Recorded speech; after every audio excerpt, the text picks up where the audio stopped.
The time has come. Jaxson Dart will be the starter for the New York Giants, and it's probably the only thing that could save Brian Daboll's job. That and more on today's edition of Locked On NFL. The new Locked On NFL. The madman Tyler Rowland is your double shot of NFL espresso with the Locked On local experts on every major story. Get ready. Rowland is revving up. The new Locked On NFL starts now. Locked On Podcast Network. Your team every day. Football fans, welcome in to the Locked On NFL podcast, bringing you a double dose of the NFL's biggest stories with help from our local experts that know your favorite teams like no one else. I am your host, the madman, Tyler Rowland, joined today by Locked On NFL expert, the brain, Luke Braun. On today's show, we're going to talk about why the 3-0 San Francisco 49ers need to make a trade to keep their momentum going, talk about all the turmoil with the Houston Texans, but we got to start with the big news of the day. The New York Giants are going to the rookie, Jaxson Dart. Before we dive in, do want to thank you for making Locked On NFL your first listen. As a reminder, you can follow our show and hear new episodes ad-free daily on Amazon Music, so go check that out. Also, thank you for being an everydayer here with us at the Locked On Podcast Network, where it's your team every day. Today's episode is brought to you by Mazda. Like our favorite players, Mazda sweats every detail because when you make every move count, pulling off the unexpected is only the beginning. Stay tuned later for highlights from this week's Mazda moving the game forward moment. It's Mazda move and be moved. But Luke, I think this is a move that needed to be made by the New York Giants. They are going with the rookie Jaxson Dart, and I want to throw it back to a video from the GOAT, Patricia Traina from Locked On Giants, immediately after their loss this week. Russell Wilson struggled quite a bit, looking, in fact, more like the quarterback he was in Week 1's loss against the Commanders than the guy we saw last week against the Dallas Cowboys, who threw for over 400 yards. So, with the Giants' offense looking as lethargic as it did in Week 1, expect the cries for Jaxson Dart, the rookie first-rounder, to take over as the starting quarterback, not only to start up again, but also to be even louder than they were in Week 1. Will the Giants make the switch? With the season circling the drain at this point, maybe that needs to happen, as the 37-year-old Russell Wilson is not the long-term answer. And maybe it's just better to get the rookies some quality and consistent snaps now than to put off the inevitable. And that's exactly what they did. I think this is the only way that Brian Daboll can save his job, and I think it was the right move to do it now. He ain't saving his job no matter what happens here. I mean, let's be real. That's yet another team stuck in the weird cycle of letting their lame duck coach pick the quarterback. But I hope it works better for Jaxson Dart than it has like in Chicago or with like Daniel Jones or whatever. But that was a really rough showing, Russ. Might be over. Mm-hmm. I don't think anybody's going to disagree that Jaxson Dart should go in. It's time. He's ready, right? If he is not ready and they're shoving him in early because Russell Wilson did so bad, that's kind of why it's important to get that bridge quarterback that you got to keep the job a little bit further than Week 3. But if Jaxson Dart's ready and it's time anyways, okay, great. Good luck. I didn't get a great look at him pre-draft. I don't have like the strongest take. I had stronger takes about him like 2 years ago at Ole Miss, but obviously he's a way different guy than he was then. So I'm curious to see how it works out. If they can get Malik Neighbors going at all. I think Wan'Dale Robinson is actually looking really nice in that offense too. Like, can you make some of these weapons work out? I still think there's seeds to something in New York. Probably not enough to dig out of an 0-3 hole, but something to at least show some life. And then you can get into 2026 feeling like you might actually be a franchise again. Well, a couple of different things. I said this after the primetime game. If you're going to run a package for Jaxson Dart to run the read option and use his mobility, why would you then take him out and run a read option with Russell Wilson on the goal line? Like you just told us that Jaxson Dart is better at running that kind of stuff. So why would you do a 37-year-old read option? You might as well just go with Jaxson Dart all the time. And one thing I will say about Jaxson Dart is a guy who did scout the quarterbacks quite extensively this year with a team that I cover on a daily basis that needed a quarterback. Dart has tremendous physical gifts. He has a laser for an arm. He has good mobility. And I think that kind of juice on the Giants offense is exactly what they need right now. Now I'm with you. I don't think that the Giants are going to turn into a playoff team, but I said before the draft that the best fit for Cam Ward would be the Giants because they have at least some semblance of talent on the roster. You have a true number one wide receiver in Malik Neighbors. You have a good slot possession guy in Wan'Dale Robinson. You have a guy like Andrew Thomas who at healthy form is one of the best left tackles in the NFL. You have one of the top 5 defensive lines in the entire NFL. Like, that's a nasty defensive front that can absolutely get after you with Dexter Lawrence and Kayvon Thibodeau and now Abdul Carter, who looks as advertised. There's stuff on this roster. Why does it suck so bad?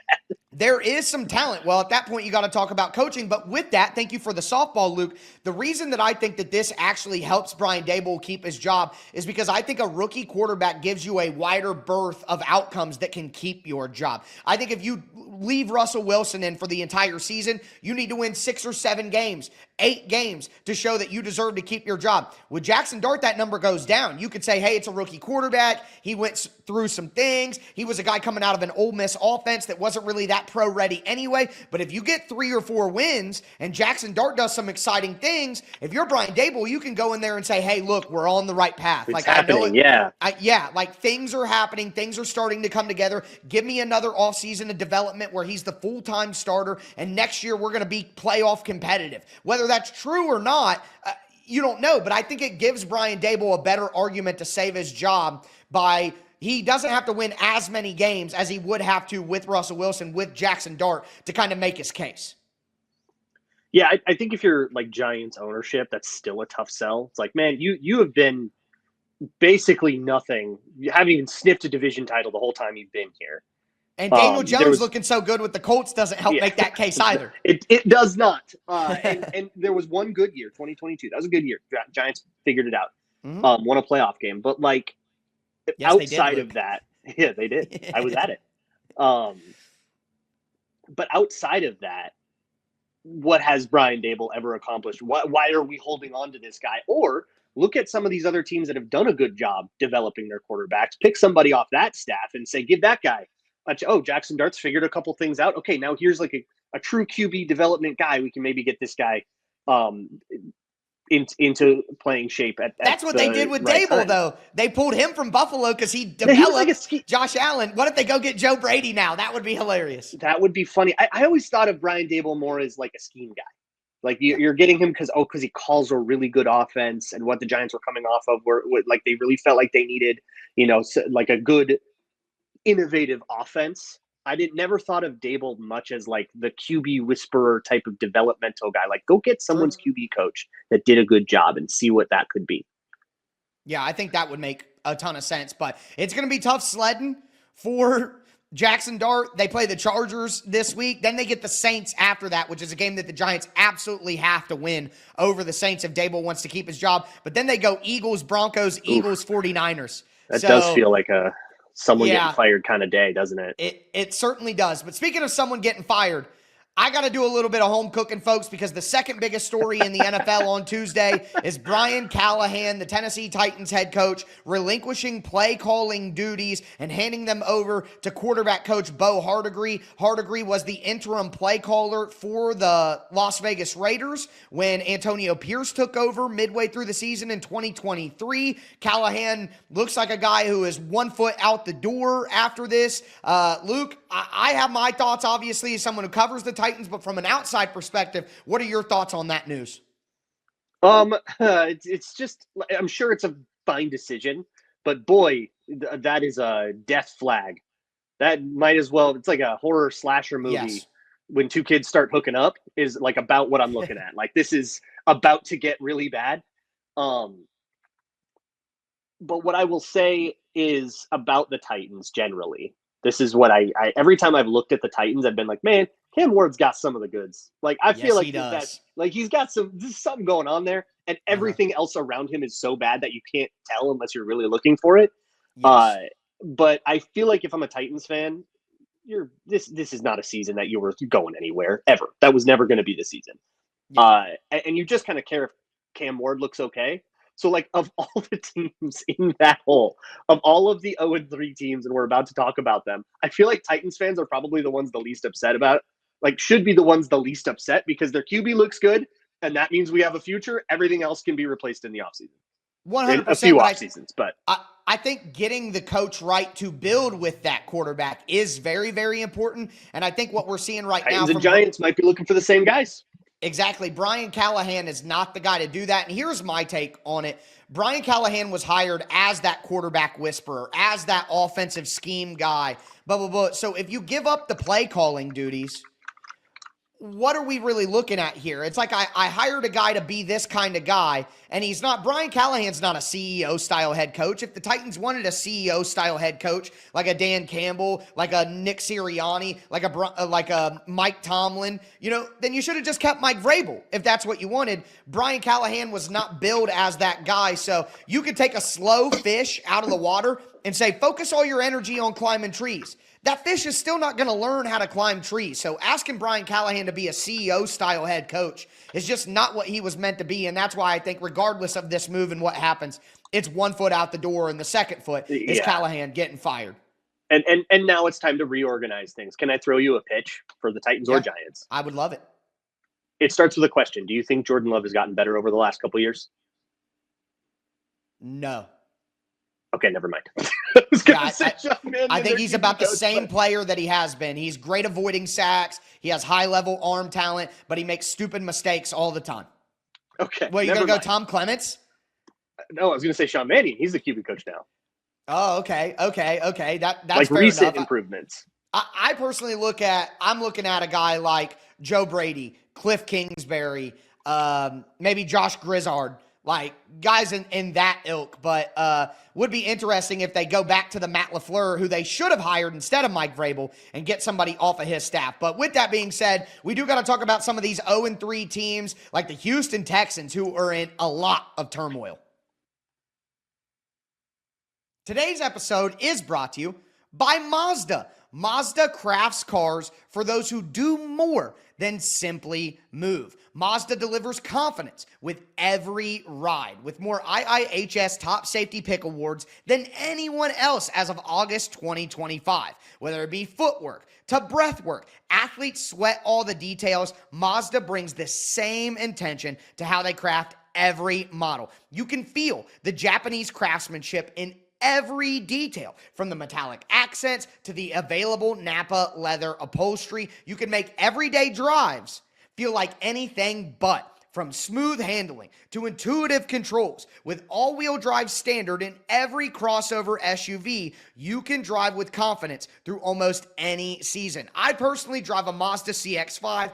Absolutely love it. Love the interior, all the different features that are available. Love my Mazda and always will, and I know you will too. Like our players, Mazda sweats every detail, because when you make every move count, impossible becomes irrelevant. It's Mazda. Move and be moved. All right, Luke, let's continue today's edition of Locked On NFL. We talked about the big news in the NFL on Tuesday with Jaxson Dart taking over as starter and Brian Callahan stepping down as the play caller of the Tennessee Titans. But now we got to look at where some of these teams are at, our little weekly temperature check that me and Luke like to do with some of the best and the worst teams in the NFL. And we got to start with the Houston Texans, who one of the biggest surprises and disappointments of the entire NFL season is that the Houston Texans are 0-3 coming off back-to-back seasons with division titles and playoff wins. But the Texans are in a tough spot because their mistakes, their biggest mistakes, aren't mistakes that were made during the season. They're mistakes that were made before the season. And our guys over at Locked On Texans talked about that. Look at what is the projected offense without Joe Mixon. Right. That's not enough to go out there and put up points against NFL defenses. It's just not. And through 3 games, that has proven to be exactly the case. There's enough blame to go around. I am not satisfied with the running back room. I know I might be in the minority on that. John, I know you're a big fan of a couple guys in there. I think that the offensive line, I've been quite vocal about that, and it reared its ugly head today. Cam Robinson is a better left tackle. Now, Cam's not great, but he's better at left tackle than Ariante Ursery because of the experience. Ariante got beat today by experience. Now, that same guy wearing 41 for Jacksonville today, a year ago at NRG, he did the same thing to Larry Tunsil. That's just a really, really good football player, Josh Hines-Allen, who ended up having the game-winning quarterback hit / pressure on CJ, and the ball flutters out, interception. We know what the result is there. But from the offensive running backs to the offensive line to the wide receiver room, I just don't believe this team has enough weapons to be competitive in modern NFL football. Now, I agree and disagree with that point. How much more help do you need at wide receiver? I mean, they have Nico Collins. They drafted 2 rookies, including Jaden Higgins. Like, they have enough weapons at wide receiver, but the offensive line mistakes are really what the problem is. You trade away a top 5 left tackle in Laramie Tunsil when your offensive line was already bad. You replace him with Cam Robinson and a second-round offensive tackle in Ariante Ursery, who was known for being a little, look like Tarzan, play like Jane type of guy coming out of the draft. They bring in Ed Ingram. I saw a Texans fan saying, because I'm in the AFC South, I see it all the time, Texans fans saying, oh, Ed Ingram is back. Now the offensive line will be better.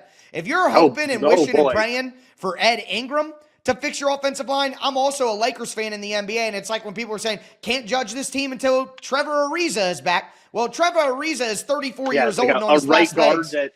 What are we talking about here? Yeah, and now we got breaking news again that the Texans are releasing C.J. Gardner-Johnson, the outspoken safety who acts like he's God's gift to earth, but seems to burn every bridge with the relationship that he has in the entire NFL. Things are not good in Houston, and I also point out, hiring Nick Caley, I don't think that DeMeco Ryans wanted Nick Caley. I think Nick Caserio, who's a New England guy, wanted to hire a guy who runs the New England system. And Nick Caley was billed as a guy who just came from the Rams, Sean McVay style, but he's running the Earnhardt Perkins offense, which is a New England Patriots disciple offense, not the Sean McVay West Coast zone offense. So I think that was a move that was forced on DeMeco Ryans. I think there's a lot of turmoil in Houston right now. And if we're looking at 0-3 teams, Luke, who could maybe get out of the rut they're in, I'm going to go with a different team before I pick the Texans. I mean, look, there's an 0-3 off against the Titans coming up. Somebody's got to win that game. The Texans are going to win this week. The Texans will win that game. But that doesn't mean that their season's safe. The division's always weird. The division's always a little tougher than you expect. Yeah. But then they got Ravens, Seahawks, 49ers. Yeah, this is going to get real rough real fast. Not to mention the Colts aren't giving up any ground. There's a 3-game lead in the division. It's going to be really tough for the Texans. I was going to bring up the Nick Caley thing too. You're already getting like the dreaded vote of confidence from DeMeco Ryans on the podium. If we want to talk about like death flags like you see in movies, that's always a bad sign. Yeah, it's not looking good for the Houston Texans, and quite frankly, I think that this was in the making when you saw how things ended and the moves that I've been saying since the offseason. I hated their offensive line moves, hated their offensive coordinator hire, and I get my fair share of things wrong, Luke, but I look like I was right on that one. Now, if I had to pick an 0-3 team that I think could potentially get out of the dirt, you have the Jets at 0-3. You have the Dolphins at 0-3. You obviously have the Texans, like we said. I sure as world am not talking about the Titans. The Giants, who we talked about earlier, I think their schedule is brutal. The Saints, they're absolute garbage and have one of the worst head coaches in the NFL. So that leaves me with not a lot of options. I'm going to go. Yeah, I don't like any of these. Right. I'm going to go with the Miami Dolphins. And I think if you look at their schedule, it gives you a little bit of time. And my guy Kyle Krabs talked about how they lost by 10 to the Bills, but some things looked okay at the end of that game. I don't think a loss to Buffalo, who's a Super Bowl contender, more to the process than the results, although there is a limit to his patience with the team's results. Peter Schrager, in the aftermath, says, I don't think a loss to Buffalo, who's a Super Bowl contender, really changes the intensity of the scrutiny.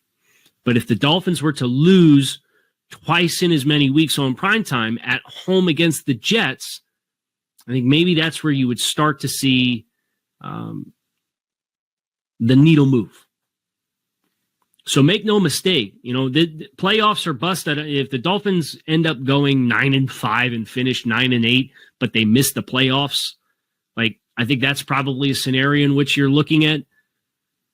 You'd assume that there's growth. You'd assume you probably get more stable in the running game. You'd assume the defense really makes continued leaps and bounds. And I thought they were improved from the first half to the second half last night.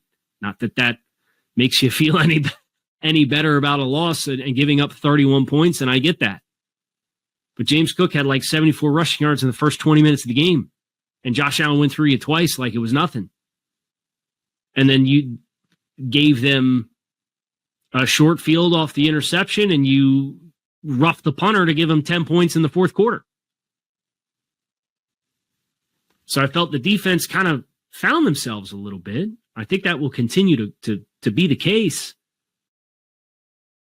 The Dolphins have some things. They have some talent on the defensive line. They have some talent on offense as well. I know, Luke, I see your face. I get the reaction. But if we're talking about 0-3 teams that might be able to turn it around, and I'm not buying the Texans, the only other logical option for me is the Dolphins. And when you look at their schedule, I mean, they play the Jets this week. Both those teams are 0-3, and the Jets are the only other team that I would even consider as an option here. They play the Panthers after that. Then they play the Chargers. That's a loss. But then they get the Browns. They get the Falcons. Later on in their schedule, they have the Jets again, the Saints, the Bengals, the Patriots again. Like, I think the Dolphins might be able to turn things around here if they get hot. They have a better chance than any of the other 0-3 teams, I guess, is my only point.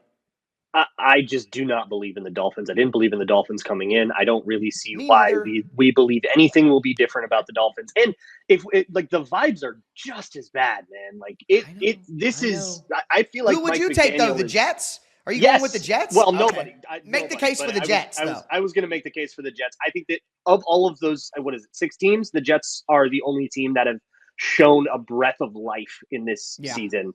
They took the Bucs to the wire, took the Steelers to the wire. 2 of those losses are close, right? Yeah. And when you look at those teams that start slow and then like bring it back, they always lost on some weird blocked kick at the end, like some weird, the Jalen Ramsey hit at the end from the Steelers. Like it's these like close games, and they've shown that they can get a little explosive on offense. The Jets feel like if you're gonna crawl out of this, you need to like get white hot for a month. I'm sorry, Dolphins, you are not doing that. You have not shown that with all that talent that you have, that you're going to be able to string together 4 games where you're just going to be able to like blow people out. I think the Dolphins are a lot closer to a trade deadline fire sale and firing everybody and going into like rebuild mode. And we're talking about interim head coach, Miami Dolphins head coach options in like Thanksgiving. It feels like it's much closer to that for me. The Jets feel like they're building something. But honestly, you want to know what the best chance of this is, like historically? Young QB gets hot that we don't know is that good yet. And that could be Cam Ward or Jaxson Dart doing something that we don't have any sense for at all yet. Yeah, I don't think that's crazy. And the Titans have the Texans. Then they play the Raiders and the Cardinals. Those 3 games are all on the road, though. That's tough. And then they play the Patriots. I mean, who's to say the Titans don't rip off 4 wins in a row and get to 4-3 with a new offensive play Figure it call? out. I mean, I can't make that argument, Luke, because then it just sounds like I'm being a homer. I think Cam Ward has the goods for that, and I will do. The problem is the Titans are too discombobulated around him to really be anything more like than a spoiler team. Like, they're interesting to play against in any given week, but you're not going to see them string together enough to truly be a playoff team. But I look at some of these breakouts where, like, in week 5, a young quarterback, a young Jaden Daniels figures it out, and they're suddenly a totally different team, and now they're a wild card team. That's the kind of thing that probably needs to happen. But I think my real honest to God true serum take is you can look at all 6 of these teams and put a fork in them. They're done. Yeah. I don't think you're far off. But I will say, now looking at the Jets schedule, their next 6 games are Dolphins, Cowboys, Broncos, but they're at home for that. Panthers, Bengals, Browns. The Jets could absolutely rip off 6 in a row and be 6-3 by the time that we hit November. So I think you might have. Jets, they're fun. I'm still just endeared. I don't know. And they don't hate their coach. Cool. You know what I mean? They don't absolutely hate their coach. They still believe in their coach. Right. And I think have that over the Dolphins. that does matter. But let's flip it over. Look at some teams that are 3-0, because I think there are some 3-0 teams who I'm not certain if they're going to be able to keep that up. Do want to let you know that today's episode is brought to you by FanDuel Sportsbook. The NFL season is here, and FanDuel is making sure that you're ready for kickoff with a can't-miss offer. Right now, new customers can bet just $5. And if your bet wins, you'll get $300 in bonus bets to use across the app. Again, new customers can bet just $5. And if your bet wins, you'll get $300 in bonus bets to use across the app. I love using FanDuel. Doesn't matter what I'm looking to do. Player props, money lines, over-unders, spreads, putting all those together to build a same-game parlay. Even if I miss kickoff and want to jump in for some live betting action, I can do it on FanDuel. It makes every game even more exciting, whether I'm watching my favorite team or just keeping an eye on my fantasy lineup. It's quick, it's easy, it's the best way to add a little more energy to your Sundays, and you got to follow the Madman for Madman's moneymakers. We went 3-2 in Week 3. We went 3-2 in Week 1. Week 2 doesn't even exist. So are you ready to play? Download the FanDuel app now by visiting FanDuel.com to get started. That's FanDuel.com to place your first $5 bet.